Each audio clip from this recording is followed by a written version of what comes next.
Good morning, students. This is Mrs. Moss, and we are starting a brand new module this week. It's module 3, and the topic is addition and subtraction of fractions. So you may have started this in 3rd and 4th grade, but in 5th grade you build upon that and you go even more in depth. So I looked at the beginning of the book, and before we can start anything, we need to know some vocabulary.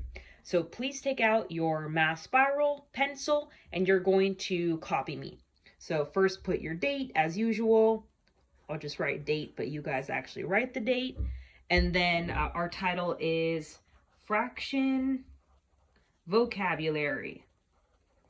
So one of the objectives this week is that you will be able to memorize and know all of these terms that we're about to go over. So go ahead and copy me after I write this. I'm going to write a few different fractions.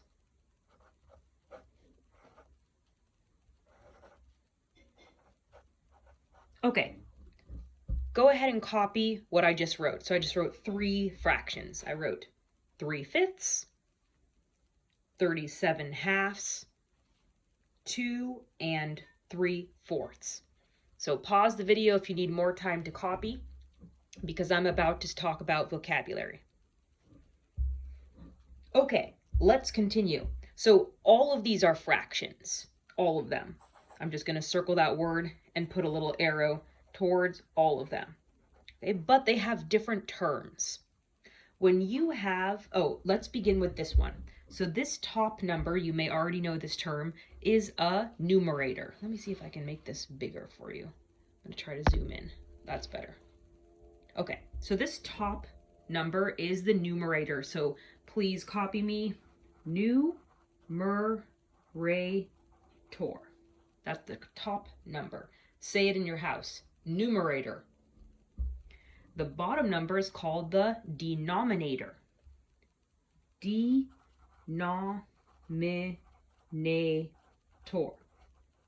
You say it in your house. Denominator. Numerator, denominator. The other part of a fraction you need to know is this line. This is actually a division line. This means division. I'm going to write a division sign, and I'm going to write the word divide. So for example, if I were to write this, that's problem. That is a division problem. What's the answer? What is 10 divided by 5? That's right, the answer is 2. I'm going to write another one. That's a problem. 12 divided by 4. What's the answer?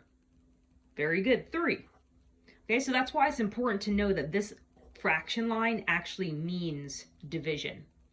Okay, let's go over here to our next fraction. So what do you notice that's weird about this? So hopefully you noticed that the numerator is larger than the denominator. This is weird. Usually you don't have that.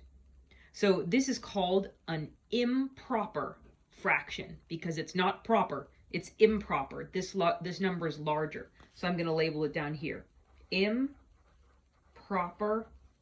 fraction. Okay, as you're copying it down, you say it out loud. Improper fraction. Okay, then over here we have a proper fraction, a normal fraction, because you have a large number and a fraction. So this proper fraction is called a mixed number.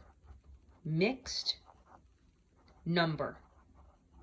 Because it has a whole and a fraction. That's why it's called a mixed number. So let's repeat all of this fraction vocabulary. Repeat after me in your house. Fraction, numerator, denominator, division line, improper fraction when the numerator is larger than the denominator, and a mixed number when you have a whole number and a fraction. Okay, very good. There's another term we'll use, which is a number line. So if you see something like this that goes from one number to another, it's called a number line. Go ahead and label it. And how you break your number line up depends on what the endpoints are. So for example, if I put my endpoints as 0 and 5, then I could break it into whole numbers. 0, 1, 2, 3, 4, 5. However, if my number line only goes from 0 to 1, that means everything in between is going to be a fraction or a decimal because it's less than 1. So it would depend on how I want to divide it. If I want to divide it by fourths, then this would be 0 out of 4, and the 1 would be 4 out of 4. Halfway in between would be 2 out of 4, or 1/2. And then halfway in between here would be 1 out of 4, and halfway in between here would be 3 out of 4. So basically it's saying like 0, 1/4, 2/4, 3/4, 4/4. So these are called number lines. We're going to be drawing number lines. Okay, the last vocabulary term we're going to go over is called equivalent fractions. Go ahead and copy me. Equivalent fractions.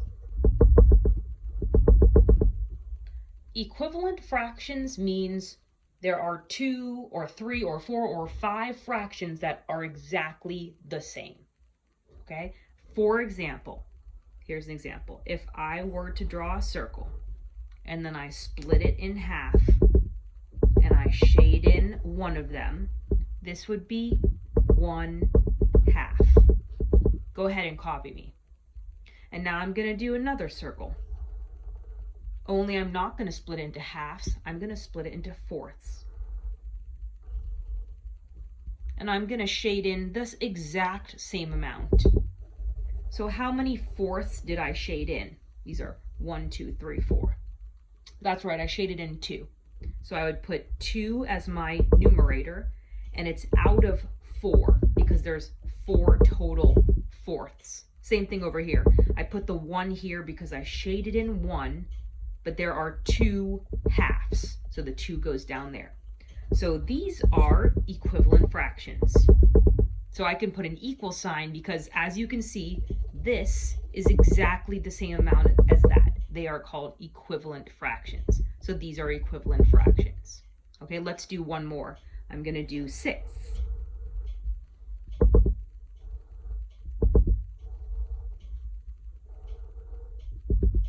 Okay, so how many sixths, and I'm going to put right now 6 is my denominator because there's 6 pieces. How many sixths should I shade in to get exactly the same amount that's shaded over here?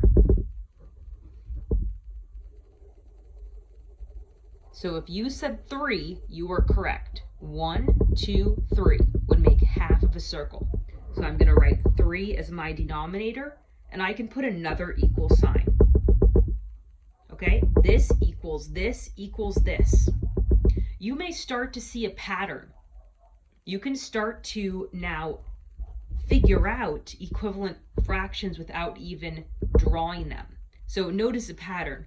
1, 2, 3, 2, 4, 6. What do you think would come next? So if I follow this pattern, 1, 2, 3, the next numerator would be 4. And the next denominator would be what? That's right, 8. 2, 4, 6, 8.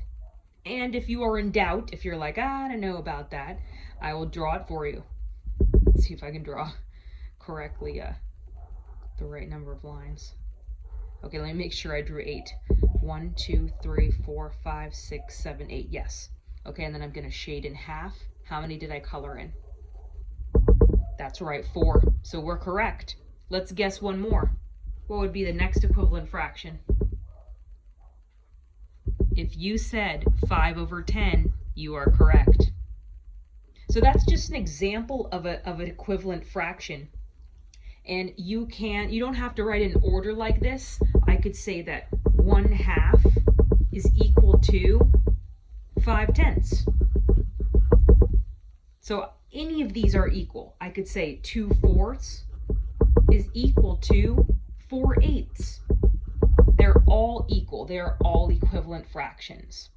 So without drawing it, we can also figure it out in our heads. Can you look at just this equivalent fraction and try to figure out the pattern?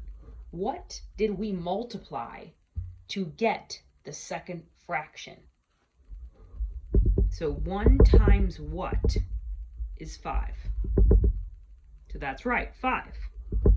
The pattern was 1 times 5 is 5. Whatever I do to my numerator, I must do to my denominator. 2 times 5 is 10. So the pattern here was times 5. What about this one? We just look at these two.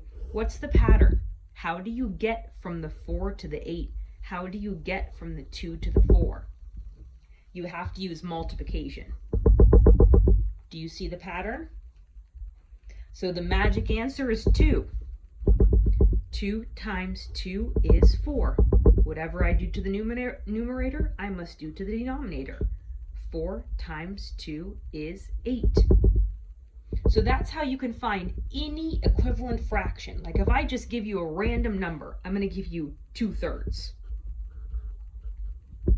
If I were to multiply the numerator and the denominator by the same number, I will get an equivalent fraction. Any number. I'm going to choose 3. If I do times 3 over here and times 3 over here, whatever I get here is going to be an equivalent fraction. Let's do it. 2 times 3, 6. 3 times 3, 9. 6/9 is an equivalent fraction to 2/3. We just found an equivalent fraction. So let's do a little bit of practice. So I need more space. Go ahead and flip the page if you need more space. And I'm going to copy down some problems, and then you can pause this and solve them. I want you to find the equivalent fractions. So you don't have to copy this title. I'm just going to write it. Find the equivalent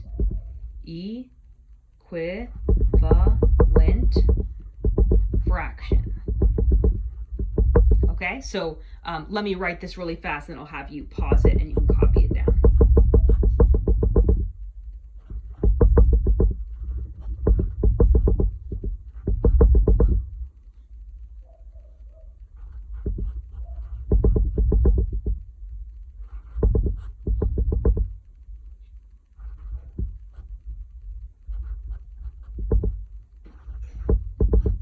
Okay, here's 4 problems. So notice, on these you're going to find the numerator, and on this one you're going to find the denominator. So what I want you to do is pause the video and figure out what number can you multiply both the numerator and the denominator by. It has to be the same number so that this will make sense, this is true, and then the top you get your answer, you get your new equivalent fraction in your numerator. So go ahead, pause this, solve it, and then unpause when you're ready to check it. Okay, let's check. I hope you did it on your own first. If you didn't, pause the video, please. Okay, 4 times 2 is 8. So I put the 2 up here. 2 times 2 is 4. 4/8 is an equivalent fraction to 2/4. Next one. 6 times 2 is 12. So multiply the top by 2. 3 times 2 is 6. 6/12 is the same as 3/6. Those are equivalent fractions. Over here, 4 times 2 is 8. So I have to multiply the denominator by 2. 5 times 2 is 10. 8/10 is the same as 4/5. 7 times 3 is 21, so I need to multiply the numerator times 3. 3 times 3 is 9. 9/21 is equal to, or 21st is equal to 3/7. Okay, oh, by the way, if you got all of them right, you can give yourself a 4 out of 4. Before we stop the video, I want you to just practice reading fractions. So I want you to read all of these, or you can repeat after me. Here we go. 2/4, 4/8, 3/6, 6/12, 4/5, 8/10, 3/7, 9/21. Very good.